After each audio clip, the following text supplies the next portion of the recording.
Siona God, hello all. Osha Sahia, good evening and Wado. Thank you for watching. This is day 14, part B of reading Zen and the Art of Motorcycle Maintenance, an Inquiry into Values by Robert M. Pirsig.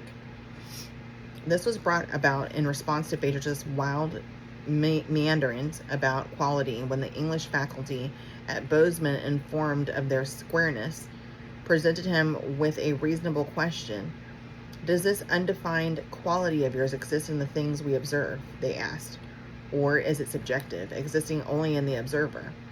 It was a simple, normal enough question, and there was no hurry for an answer. There was no need for hurry. It was a finisher offer, a knockdown question, a haymaker, a Saturday night special, the kind you don't recover from. Because if quality exists in the object, then you must explain just why scientific instruments are unable to detect it. You must suggest instruments that will detect it, or live with the explanation that instruments don't detect it because your whole quality concept, to put it politely, is a large pile of nonsense. On the other hand, if quality is objective, existing only in the observer, then this quality that you make so much of is just a fancy name for whatever you like. What Phaedrus had been presented with the faculty of the English department of Montana State College was an ancient logical construct known as a dilemma. A dilemma, which is Greek for two premises, has been likened to the front end of an angry and charging bull. If he accepted the premise that quality was objective, he was impaled on one horn of the dilemma. If he accepted the other premise that quality was subjective, he was impaled on the other horn. Either quality is objective or subjective, therefore he was impaled no matter how he answered. He noticed that from a number of faculty members, he was receiving some good-natured smiles.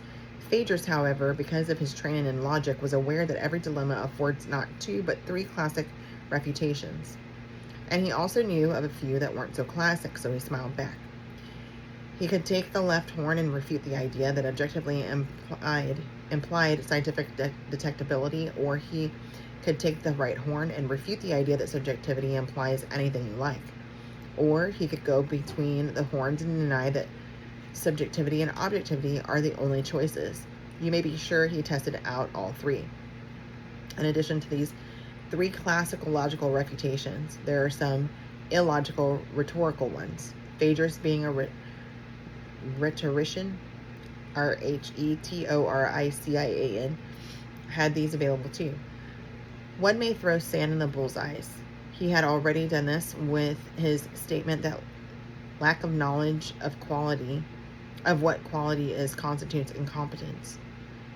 It's an old rule of logic that the competence of a speaker has no relevance to the truth of what he says.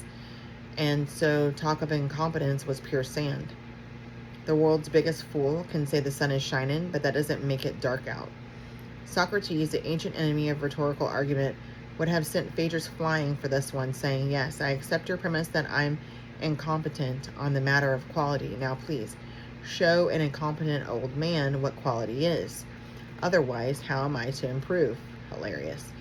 Phaedrus would have been allowed to stew around for a few minutes and then been flattened with questions that proved he didn't know what quality was either, and was by his own standards incompetent. One may attempt to sing the bull to sleep. Phaedrus could have told his questioners, that the answer to this dilemma was beyond his humble powers of solution. But the fact that he couldn't find an answer was no logical proof that an answer couldn't be found. Wouldn't they, with their broader experience, try to help him find this answer? But it was way too late for lullabies like that. They could simply have replied, "No, we're way too square, and until you come up with an answer, stick to the syllabus so that we don't have to flunk out your mixed-up students when we get them next quarter." And that's true. A third rhetorical alternative to the dilemma, and the best one in my opinion, was to refuse to enter the arena. Phaedrus could simply have said, "The attempt to classify quality as subjective or objective is an attempt to define it. I have already said it is undefinable," and left it at that. I believe DeWeese actually counseled him to do this at the time. Why he chose to disregard this advice and chose to respond to this dilemma logically and dialectically, rather than take the easy escape of mysticism, I don't know, but I can guess. I think first of all that he felt the whole Church of Reason was irreversibly in the arena of logic, that when one put oneself outside logical disputation, one put oneself, one put oneself, yeah, it's oneself, outside any academic consideration whatsoever. Philosophical mysticism, the idea that truth is indefinable and can be apprehended only by non-rational means, has been with us since the beginning of history. It's the basis of Zen practice, but it's not an academic subject. The Academy of the Church of Reason is concerned exclusively with those things that can be defined. And if one wants to be a mystic, his place is in a monastery, not a university. Universities are places where things should be spelled out. I think a second reason for his decision to enter the arena was an egotistic one. He knew himself to be a pretty sharp logician and dialectician, took pride in this, and looked upon this present dilemma as a challenge to his skill. I think now that trace of egotism may have been the beginning of all his troubles. I see a deer move about 200 yards ahead and above us through the pines. I try to point it out, and try to point it out to Chris, but by the time he looks, it's gone. The first horn of Phaedrus' dilemma was, if quality exists in the object, why can't scientific instruments detect it? This horn was the mean one. From the start, he saw how deadly it was. If he was going to presume to be some super scientist who could see in objects quality that no scientist could detect, he was just proving himself to be a nut or a fool or both. In today's world, ideas that are incompatible with scientific knowledge don't get off the ground. He remembered Locke's statement that no object, scientific or otherwise, is knowable except in terms of its qualities. This irrefutable truth seemed to suggest that the reason scientists cannot detect quality in objects is because quality is all they detect. The object is an intellectual construct deduced from the qualities. The C is gone, not a deduced. Like some of these things are missing letters, like it didn't print or something. From the qualities. This answer, if valid, certainly smashed the first horn of the dilemma, and for a while excited him greatly. I guess it's like a little printing issue right there. I would say a plate, but this wasn't printed on a plate, you know what I mean? Because the S is like cut in half also, and it's like right under the C that's missing. But it turned out to be false. The quality that he and the students had been seeing in the classroom was completely different from the qualities of color or heat or hardness observed in the laboratory. Those physical properties were all measurable with instruments, as quality, excellence, worth, goodness was not a physical property and was not measurable. He had been thrown off by an ambiguity in the term quality. He wondered why the ambiguities should exist, made a mental note to do some digging into historic roots of the word quality, then put it aside. The horn of the dilemma was still there. He turned his attention to the other horn of the dilemma, which showed more promise of refutation. He thought, so quality is whatever you like. It angered him. The great artists of history, Raphael, Beethoven, Michelangelo, they were all just putting out what people liked. They had no goal other than to titillate the senses in a big way.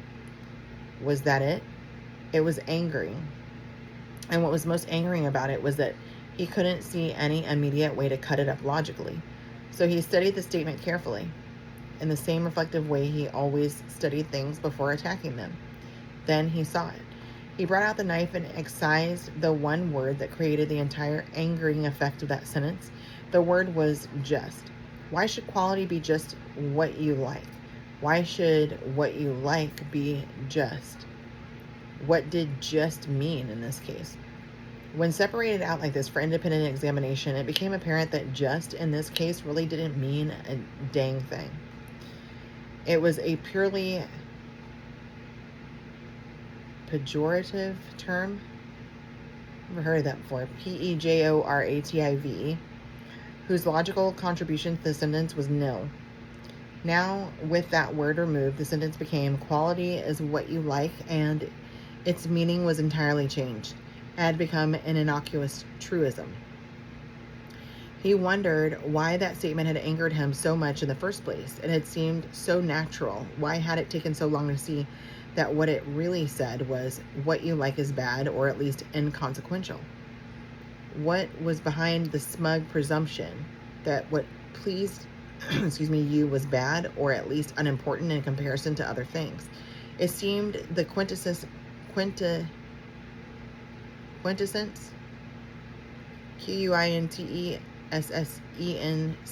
of the squareness he was fighting. Little children were trained not to do just what they liked, but what? Of course, what others liked. And which others? Parents, teachers, supervisors, policemen, judges, officials, kings, dictators, all authorities.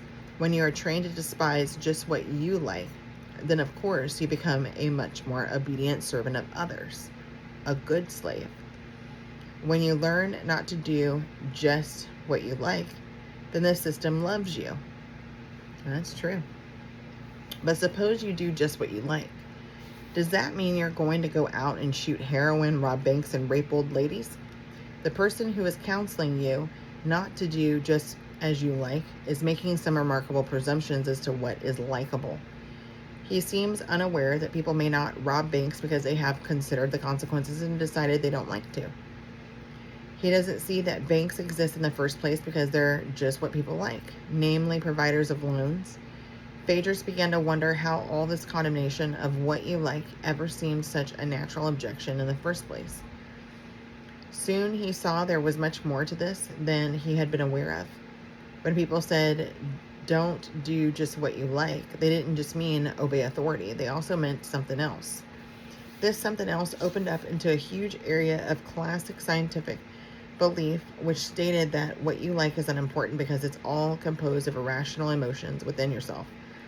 He studied this argument for a long time, then knifed it into two smaller groups, which he called scientific materialism and classic formalism. He said the two are often found associated in the same person, but logically are separate.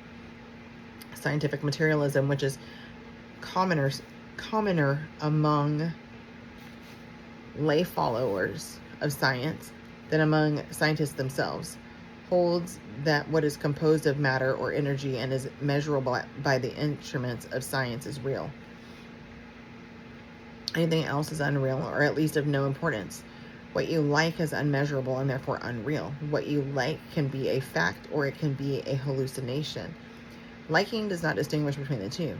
The whole purpose of scientific method is to make valid distinctions between the false and the true in nature, to eliminate the subjective, unreal, imaginary elements from one's work so as to obtain an objective, true picture of reality. When he said quality was subjective, to them he was just saying quality is imaginary and could therefore be disregarded in any serious consideration of reality. On the other hand is classic formalism, which insists that what it's understood intellectually isn't understood at all. Quality in this case is unimportant because it is an emotional understanding accompanied by an intellectual element of reason. Of these two main sources of that epithet, jest, Phaedrus felt that the first scientific materialism was by far the easiest to cut to ribbons. This, he knew from his earlier education, was naive science. He went after it first, using the reductio ad absurdum. This form of argument rests on the truth that if the inevitable conclusions from a set of premises are absurd, then it follows logically that at least one of the premises that produce them is absurd. And that's spelled REDUCTIO space AD space ABSURDUM. Let's examine, he said, what follows from the premise that anything not composed of mass energy is unreal or unimportant. He used the number 0 as a starter. 0, originally a Hindu number, was introduced to the West by the Arabs during the Middle Ages and was unknown to the ancient Greeks and Romans. How was that? He wondered. Had nature so subtly hidden 0 that all the Greeks and all the Romans, millions of them, couldn't find it? One would normally think that 0 is right out there in the open for everyone to see. He showed the absurdity of trying to derive 0 from any form of mass energy, and then asked rhetorically if that meant the number 0 was unscientific. If so, did that mean that the digital computers, which function exclusively in terms of ones and zeros, should be limited to just ones for scientific works? No trouble finding the absurdity there. He then went on with other scientific concepts, one by one showing how they could not possibly exist independently of subjective considerations. He ended up with the law of gravity and the example I gave John and Sylvia and Chris on the first night of our trip. If subjectivity is eliminated as unimportant, he said, then the entire body of science must be eliminated with it. This refutation of scientific materialism, however, seemed to put him in the camp of philosophic idealism. Berkeley, Hume, Kant, Fichte, Fichte, Schelling, Hegel, Bradley, Bosanquet, Bosanquet, good company, all logical to the last commas, but so difficult to justify in common sense language they seemed a burden to him in his defensive quality rather than an aid. The argument that the world was all mind might be and sound logical position, but what? Hold on. Because that goes along with the matrix and stuff, right? That we think, right?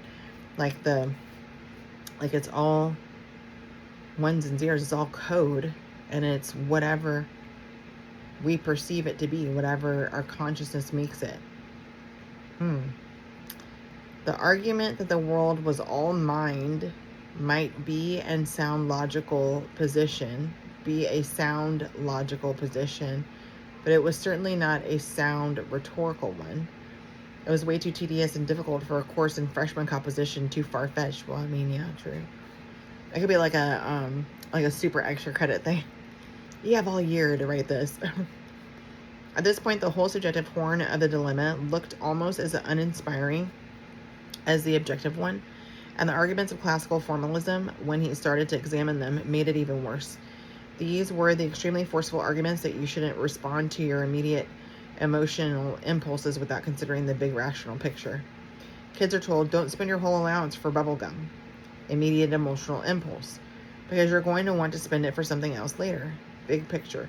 Adults are told, this paper mill may smell awful, even with the best controls. Okay. Immediate emotions, but without it, the economy of the whole town will collapse. Big picture. In terms of our old dichotomy, what's being said is, don't base your decisions on romantic surface appeal without considering classical underlying form. This was something he kind of agreed with. What the classical formalist meant by the objection, quality is just what you like, was this subjective, undefined quality he was teaching was just romantic surface appeal. Classroom popularity contests could determine whether composition had immediate appeal. All right. But was this quality? Was quality something that you just see, or might it be something more subtle than that, so that you wouldn't see it at all immediately, but only after a long period of time? The more he examined this argument, the more formidable it appeared. This looked like the one that might do in his whole thesis. What made it so ominous was that it seemed to answer a question that had arisen often in class, in which he always had to answer somewhat casuistically. What? Casuistically. This was the question. If everyone knows what quality is, why is there such a disagreement about it?